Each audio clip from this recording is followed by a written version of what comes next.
Hoje o nosso tema é: será que é possível formar a minha vontade? Para você entender a live de hoje, é muito importante que você também assista as últimas lives. Vamos recapitular um pouquinho os conceitos do que é a personalidade, né?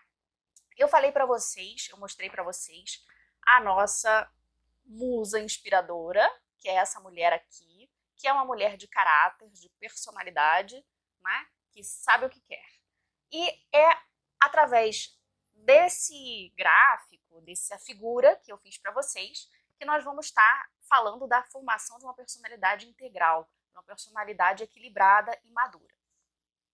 Vocês já devem ter escutado por aí falar das camadas da personalidade de Olavo de Carvalho. Está se falando muito em sair da quarta camada, só que ninguém explica o que é a tal da quarta camada, né?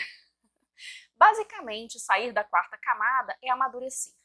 É deixar de se deixar levar pelos instintos, pelas paixões, pelos sentimentos, pelas emoções e fazer com que a nossa inteligência, iluminada pela nossa fé, guie a nossa vontade para que ela busque o verdadeiro bem e que a nossa vontade, ela permeie as outras características, que é o nosso coração, os nossos sentimentos, as nossas emoções, as nossas paixões, e nos guiem para onde nós queremos ir.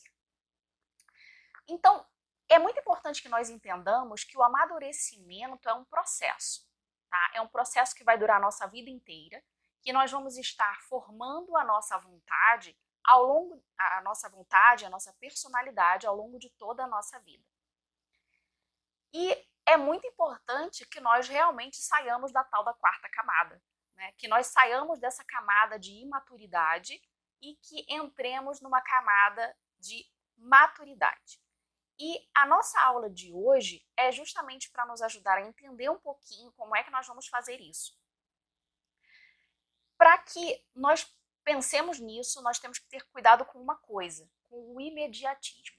Nós somos pessoas, né, que estamos num mundo que tudo gira muito rápido e nós queremos tudo para ontem. Mas a formação da nossa personalidade, ela não é de hoje para amanhã, ela vai durar a nossa vida inteira. Um outro conceito que eu queria esclarecer aqui com vocês é a questão dos temperamentos. Outro dia eu escutei uma pessoa falar uma coisa muito interessante. Temperamento não é horóscopo. E o que essa pessoa quis dizer com isso? Né? Vocês devem ter escutado por aí também. Eu imagino que o que ele quis dizer é que o temperamento ele não pode nos determinar. É uma coisa que eu nasço com ele? Sim, eu tenho um temperamento definido desde o momento que eu nasci. Né? Isso é uma carga genética que eu vou levar comigo a minha vida inteira. Então eu tenho certas características que estão ali e que vão estar sempre e que eu tenho que aprender a lidar com ela. Depois tem a personalidade, que são essas características do meu temperamento somado a tudo que tem ao meu redor. A educação que eu tive dos meus pais, ao tipo de família que eu tenho, a religião que eles me ensinaram, ao colégio que eu frequentei, aos amigos que eu tive. Todos esses elementos unidos, eles vão formando em mim uma personalidade. Então, você pode ter o mesmo caráter que eu, você pode ter o mesmo temperamento que eu, desculpa, mas as nossas personalidades já são diferentes só pelas circunstâncias que nós vivemos. E pegando esse caráter, pegando esse temperamento, desculpa, aqui, temperamento em espanhol é caráter, então às vezes eu confundo.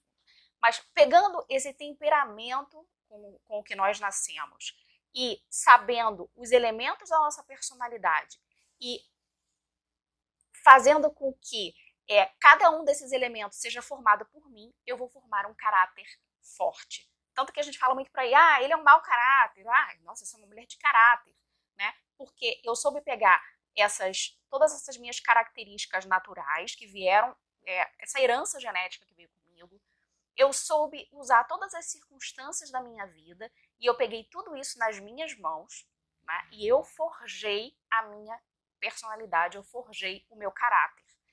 Vocês sabem o que é forja, né? Quando você precisa fazer alguma forma com ferro, você precisa esquentar ele, mas bem forte, né? Até ele ficar muito vermelho e ele vai ficar maleável. Então, depois que ele estiver maleável, você pode formar do jeito que você quiser. E é isso que nós temos que fazer com a nossa personalidade. Então, nesse sentido, a vontade, ela é uma característica essencial no edifício da minha personalidade. Se eu quiser construir uma personalidade rica, uma personalidade equilibrada, madura, né? Se eu quero sair da tal da quarta camada, eu preciso de uma vontade forte. Esses dias eu escutei alguém dizer que a vontade não se forma, né? Que é uma questão de amadurecimento.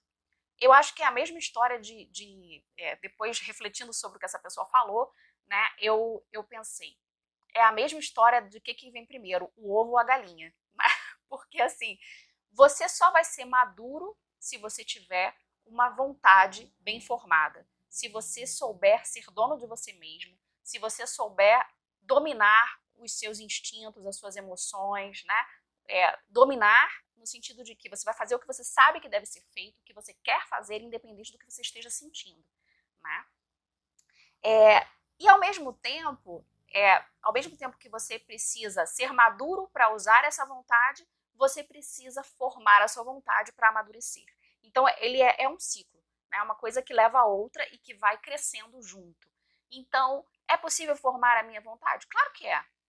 Lembra que nós vimos que nós temos duas faculdades superiores do ser humano, que é o que muitos filósofos chamam de alma, que é o que nos caracteriza, o que nos diferencia dos animaizinhos que não têm isso.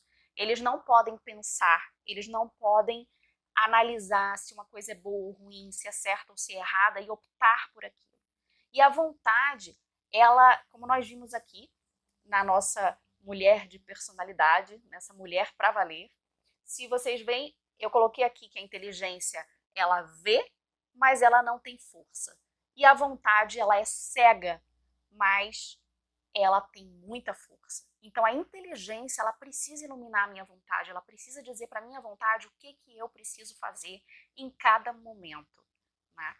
E se eu tiver uma fé que ilumine a minha inteligência, a força com que isso vai chegar para a minha vontade vai ser muito maior. Então, é possível formar a minha vontade? Sim, mas a formação da minha vontade passa pela formação da inteligência. Por isso que eu falei para vocês na semana passada que era tão importante a gente aprender a pensar. E qual seria a fotografia de um homem sem vontade? Bom, vocês conhecem o Garfield? Para mim, ele é perfeito para dizer isso.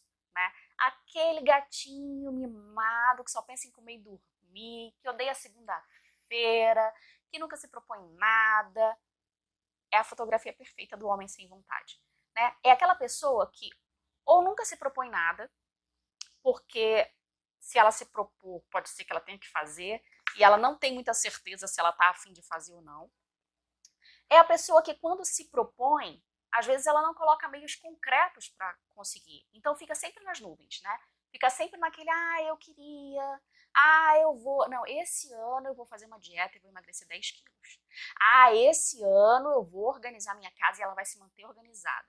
São, né? Coloca aqueles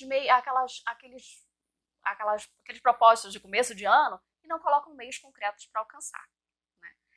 A pessoa sem vontade é a pessoa que vive dos sentimentos, vive dos gostos, do capricho, do não, então hoje eu tô afim de fazer isso, hoje eu não tô afim de fazer aquilo. E cara, esse não tô afim, ou esse eu mereço, o tempo todo, ele é uma característica de uma pessoa imatura e, portanto, de uma pessoa sem força de vontade. Né? A pessoa preguiçosa, obviamente, é uma pessoa sem força de vontade, porque ela não está afim de fazer nada que exija qualquer tipo de sacrifício, que exija qualquer tipo de esforço. A pessoa sem vontade, portanto, ela vai buscar sempre o que for mais cômodo e o que for mais fácil. Né? Ela nunca vai estar disposta a fazer uma coisa que seja mais complicada, a uma coisa que exija um esforço maior, um sair de si mesmo, um sair desse comodismo dela. Outra característica de uma pessoa sem força de vontade é uma pessoa indecisa. Muitas vezes ela não sabe o que quer. Mas vocês estão vendo que aí, a gente já depois vai falar sobre isso, a indecisão muitas vezes ela parte da cabeça, ela parte da inteligência. A gente não colocou claros os meios, claros os nossos objetivos, a gente não sabe o que é bom, o que é ruim, o que é certo, o que é errado, então a gente se torna uma pessoa indecisa. Né? Ou porque também, pode ser por isso, ou pode ser o que eu já falei, né? A pessoa não quer se comprometer com aquilo que ela decidiu. Porque se eu decido, eu tenho que fazer. Né? Se eu decido entrar para um curso de inglês, eu preciso estudar inglês. Se eu decido fazer uma faculdade, eu preciso estudar para passar de ano. Né? E também é uma pessoa sentimental, que vive pensando naquilo que custa.